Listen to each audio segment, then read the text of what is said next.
Economic Cooperation Organization, or ECO, is an intergovernmental organization that seeks sustainable economic development of its member states and the region as a whole. Currently, 10 countries, including Iran, Azerbaijan, Afghanistan, Kazakhstan, Kyrgyzstan, Pakistan, Turkey, Tajikistan, Turkmenistan, and Uzbekistan, are members of the organization.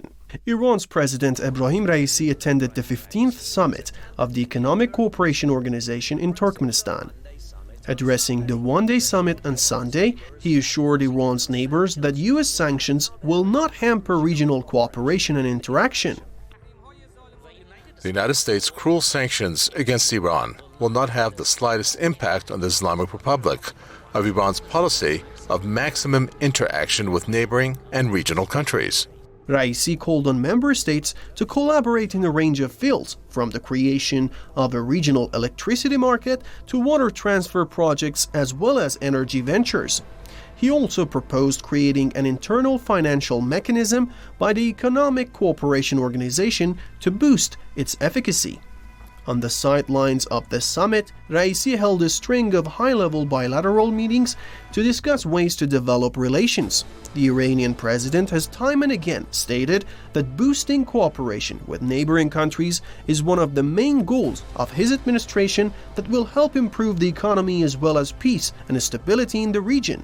Iran took a big step in this regard in September, when it formally became a full member of the Shanghai Cooperation Organization, a Eurasian political, economic, and security alliance accounting for about one-third of the world's land and exporting trillions of dollars in goods annually. Recently, Iran's Deputy Foreign Minister Ali Bagheri traveled to several regional countries, including Qatar, the United Arab Emirates, and Oman, for talks on expanding bilateral cooperation. This month, he also went to 4 European countries, namely France, Germany, Britain, and Spain, where similar talks took place. Bagheri-Kani's European tours came ahead of a new round of talks between Iran and the remaining signatories to the 2015 nuclear deal in Vienna. The core issue for Tehran is the removal of the sanctions. Those sanctions took effect after the US left the nuclear deal unilaterally in 2018 as part of its so-called maximum pressure campaign, seen as an attempt to isolate Iran in the international arena. The Americans intend to make Iranians suffer as much as possible so that they can get extra concessions from Iran. But Iran has been able to make progress in many areas despite the US sanctions, and the economy is adjusting despite the hardship.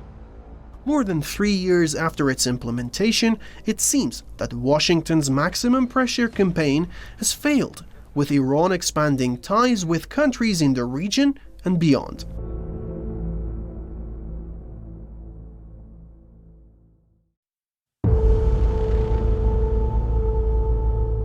Economic sanctions have been Washington's foreign policy tool of choice for years. The US usually uses crippling economic sanctions to pressure other nations into succumbing to its demands. The US maximum pressure campaign sought to squeeze the Iranian economy on the theory that crippling sanctions will force Tehran to choose between its own economic viability and its nuclear activities. However, despite the economic pain from sanctions, Tehran didn't concede.